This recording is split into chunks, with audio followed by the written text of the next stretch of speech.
Hey, good afternoon, Turning Point Community Church. Bryan here. First of all, I just want to say I miss you all. I miss the hugs. I miss gathering with you. But I'm greatly encouraged and hope that this too will pass really soon and that we will be back together really soon. I want to say just hi to all my llama lovers, the youth group. I do miss all of them as well, and I just can't wait till we can get back together again. I do enjoy our Zoom calls on Wednesday nights and seeing their faces, but it doesn't replace being together. It just doesn't. It's what we can do right now. It is what it is, but it doesn't replace actually gathering together and being in the presence of each other. So my prayer and our hopes is that we will be back to that very soon. Today, I just want to share a message with you that's kind of spurred on my heart from a couple different avenues.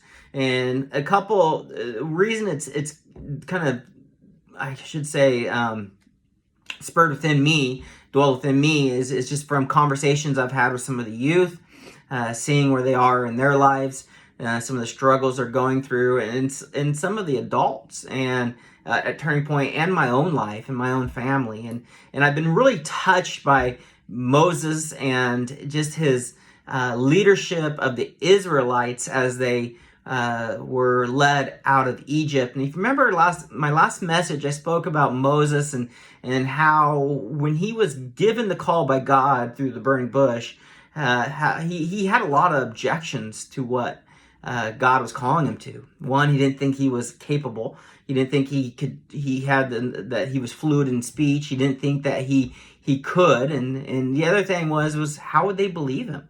And why would they believe him? Why would the Israelites believe him that he was sent by God? And why would the Egyptians? And God called to him and said that, you are to tell him that I am the great I am. And we dissected what that meant in our lives. And in the journey that we have been on as a church body, as people of this nation, of this world, we need to be reminded that he is the great I am.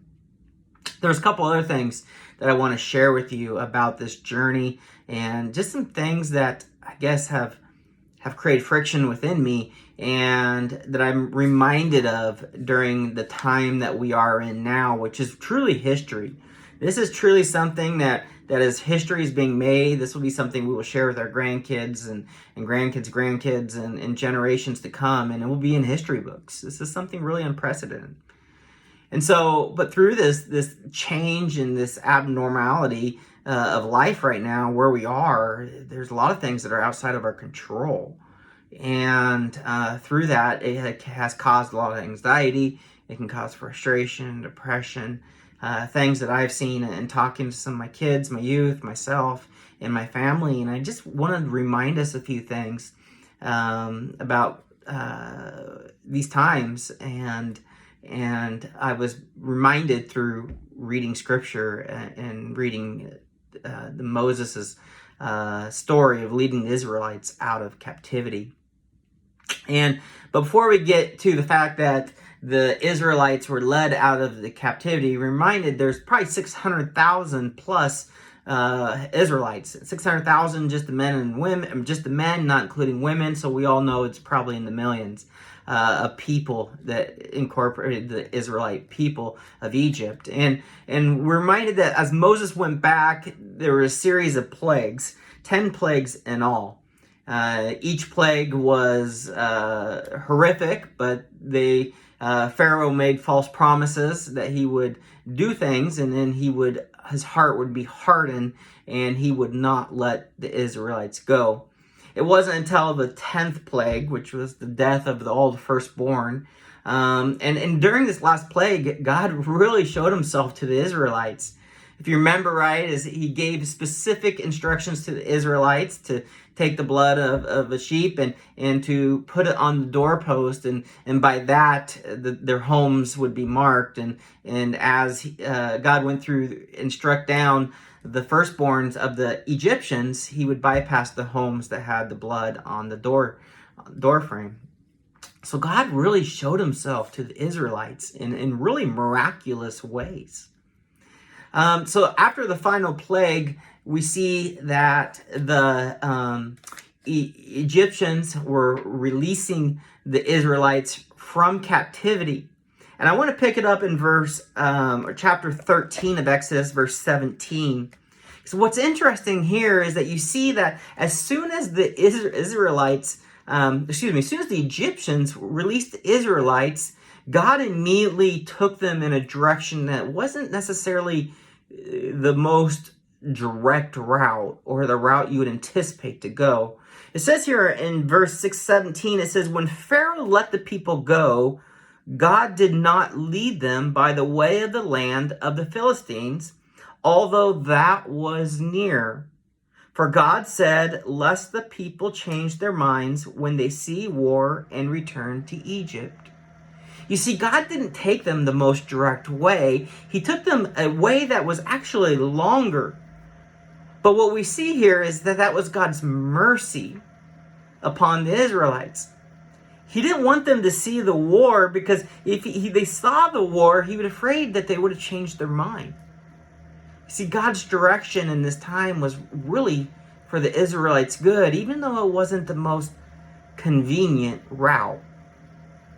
The first point is that when the path of our lives doesn't seem the most direct, it can often be God's merciful plan to prevent us from further harm. Again, when the path of our lives doesn't seem the most direct, it can often be God's merciful plan to prevent us from further harm. Now, we know that God took them this least direct route for basically two reasons. One is to prevent them from seeing the war, and two, so that they would see what God would do next, to set up the next plan, which was to part the Red Sea. This route took them and encamped them next to the Red Sea, where we would later see God did amazing work there as well. You know, this time that we've gone through of quarantine, for me, it was has caused a lot of friction. There wasn't really time to prepare. It felt like it was kind of out of nowhere. Maybe I'm the only one that feels that way, but it seems like in a matter of days, life changed dramatically. And for me, it's caused a lot of friction.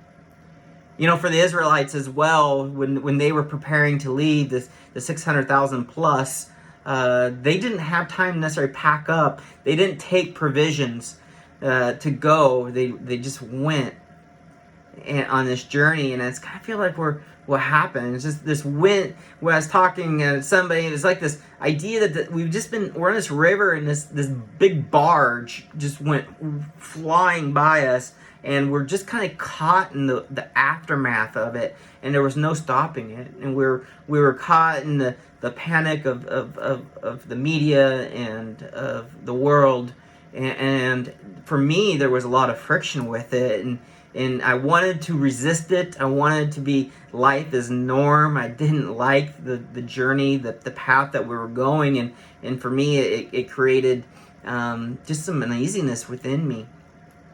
And so during this time, I've had to remind myself that this journey may not be the most direct.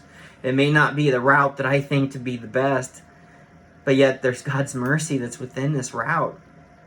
I don't know what this was at the time. The Israelites didn't know either. It wasn't until afterwards that it was shown to them why this indirect route God took them. And maybe we won't know this route, this whole COVID, social distancing, shutting down businesses and companies, and creating financial mayhem and panic on our economy. And we don't necessarily know why. But I do know that we have to be paying attention, and we have to take into account that God's mercy's here, that there's something that He has prevented us from. There's something that we may the Israelites didn't see the war. There's something that God is doing in the midst of this redirect of our lives. The second thing I want to share this morning is that in moments of pain, in moments of frustration, oftentimes we just need to be silent. The Israelites were taken in this indirect route, and they were pinned against the Red Sea. Pharaoh's heart was hardened, and he took 600 of his chariots, 600 of his best soldiers, and he pursued the Israelites. At this moment in time, they were pinned against the Red Sea.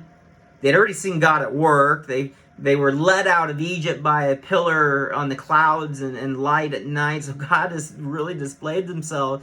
He has shown himself to be part of this journey. But yet, in this moment, fear is taken over them, and they create extreme doubt. I want to pick up in Exodus 14.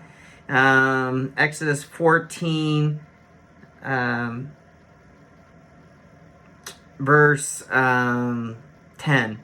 It says, when Pharaoh drew near, the people of Israel lifted up their eyes, and behold, the Egyptians were marching after them, and they feared greatly.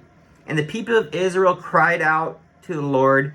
They said to Moses, "Is it because there are no graves in Egypt that you have taken us away to die in the wilderness? What have you done to us in bringing us out of Egypt? Is not this what we said to you in Egypt? Leave us alone that we may serve the Egyptians? For it would have been better for us to serve the Egyptians and to die in the wilderness." And Moses said to the people, "Fear not, stand firm, and see the salvation of the Lord, which he will work for you today. For the Egyptians who you see today, you shall never see again. The Lord will fight for you, and you have only to be silent." What Moses is saying to them is that you need to be quiet and you need to watch what God is doing. You need to be silent. For me, during this time of COVID-19, I've been just an angst within me, a frustration, a friction, and I've seen it highly on social media on so many levels that too many people are talking, and you really can't differentiate the truth between what is being said. And for me, when I read it and was actually following social media pretty strongly, I found myself just being frustrated. I found myself getting angry to the point it's hard to sleep, and it's one of those things that wasn't stirring my affections for Christ. It was causing a frustration and an angst within me, because so many people were talking and so many voices were being said and so many voices were out there, and there's really no way to differentiate what's true, what's false, and I saw a high amount of fear and things that was causing frustrations within me. And for me, what has stirred within me is that I just need to stop talking, and just really just be silent, and just utilize my other senses of seeing what is God doing. What is God doing in the midst of this moment of time, this redirected path that we see ourselves in? What is God doing through this? When I was a detective, we always had ourselves partnered with another detective, and we would always go out in a party of two of us, myself and my partner, to do interviews. And it was a strategy of ours when we do these interviews, and particularly suspect interviews and even victim interviews, is one of us would do the talking and one would do the observing. So one of us would be the lead in asking questions, and one of us would be just watching. Just sitting there, being quiet, and watching for body language and reactions to questions that the other detective was asking.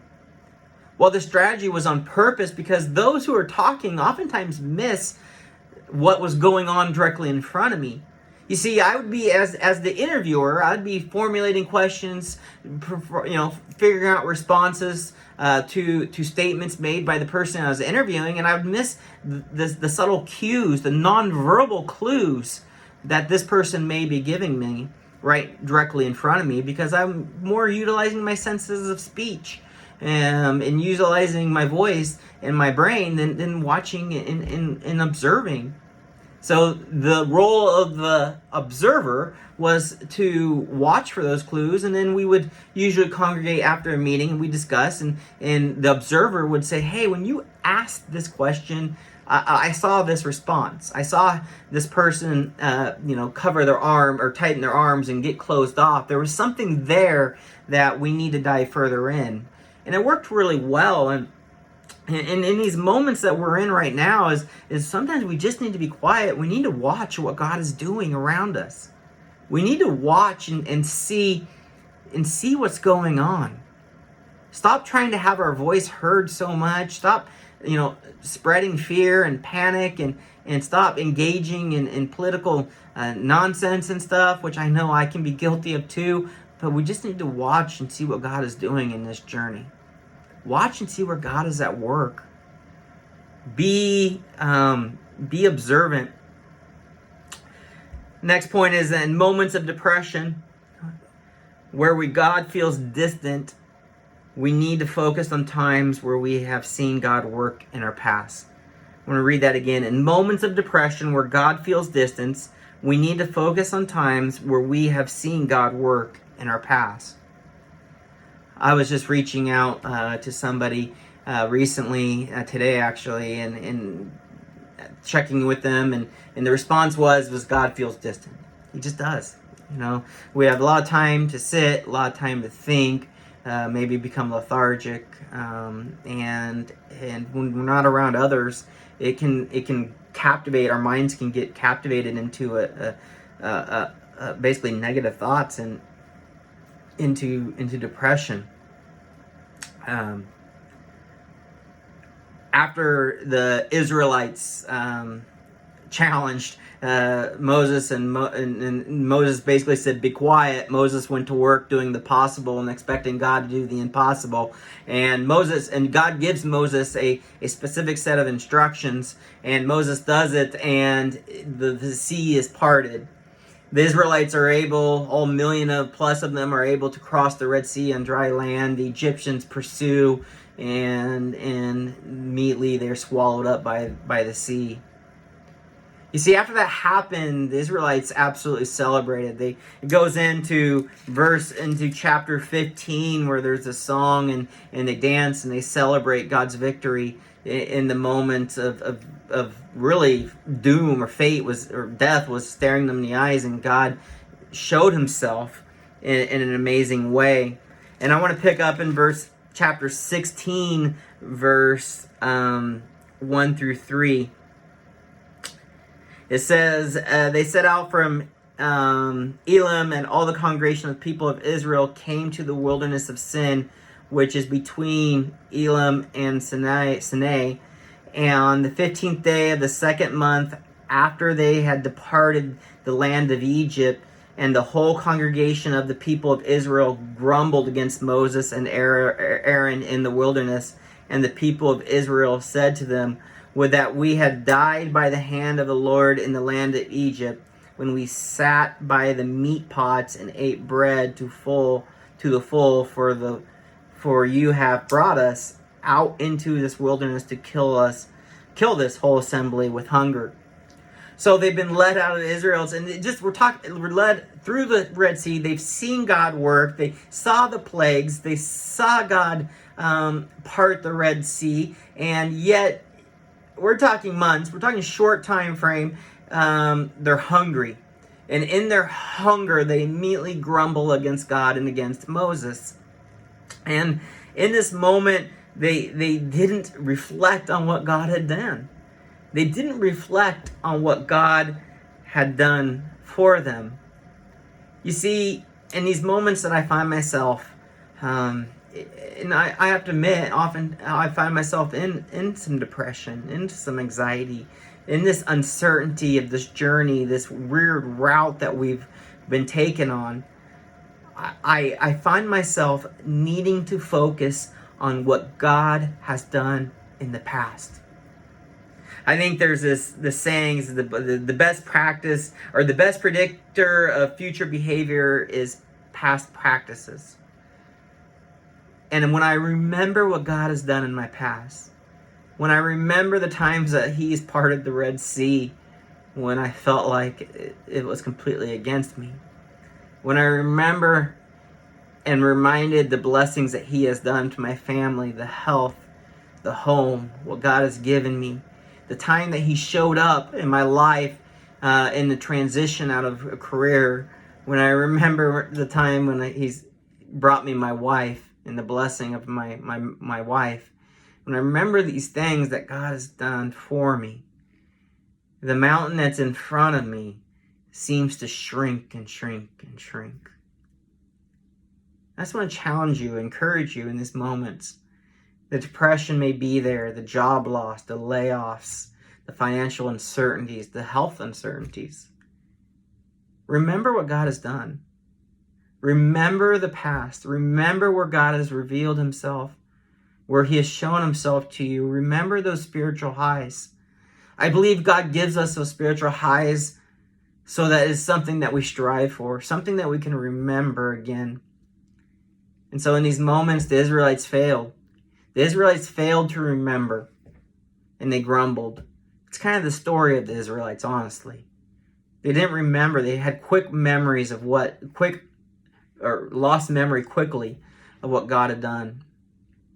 So I just want to challenge us in these moments of darkness that we may feel. And I know that those are there. I know they are because I've checked in and I've seen it, and I know I've seen it myself and have faced it. Remember, God's journey is for a reason. It's His mercy. And remember what He has done. Just that remembering brings joy to me and makes that mountain seem that much smaller. The last point that I would like to share with you today is that we need to remember to take one day at a time, and that God is sufficient for today. I don't know about you, but I like to know the future. I like to have a plan. I like to have a direction. I like to know, where the next paycheck's coming from. I like to know what the next week looks like. But when the journey is uncertain and the journey isn't directed the way we thought, and the journey that we're on together, we need to remember that God is not going to forsake us, and that He is going to provide today what we need today. I know a lot of depression can be resulted of anxiety of the future. It's thinking about the future, and when we don't know, and when that is uncertain, it manifests within us a depression. And so what we need to do is, rather than focusing on what the future holds, we need to focus on God today. The Israelites failed to do that. The Israelites say in chapter 16, when they're hungry, God promises them that He would provide them what they needed to eat today. He provided them quail, meat, and He provided them bread.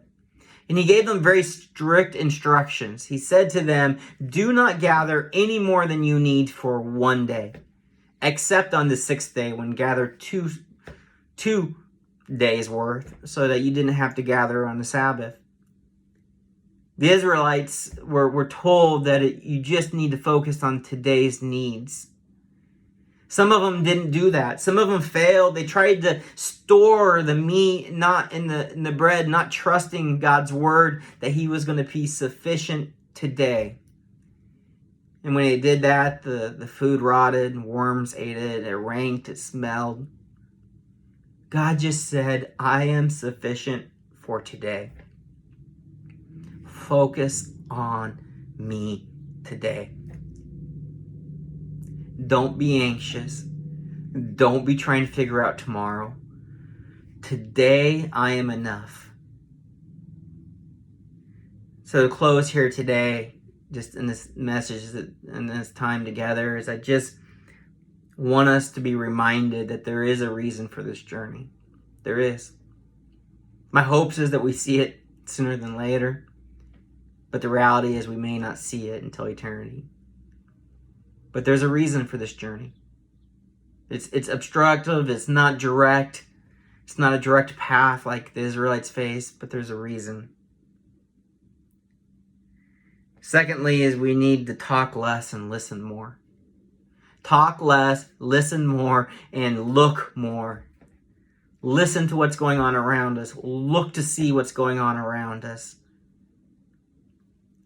Learn to be quiet more and to see God at work in this journey that He has us.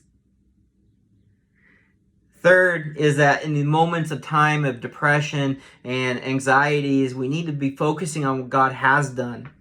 We need to focus on what the journey He has done in our lives and where we have seen Him work, those mile-high, mountaintop, spiritual high experiences. We need to remember those and to grain those into us. Remember that the same God is in the same God on the mountain as He is in the valleys of time. We need to remember what God has done. And the fourth is that we need to take one day at a time. God is sufficient for today. He provided the Israelites what they needed for the day. Turning Point Community Church, I love you all.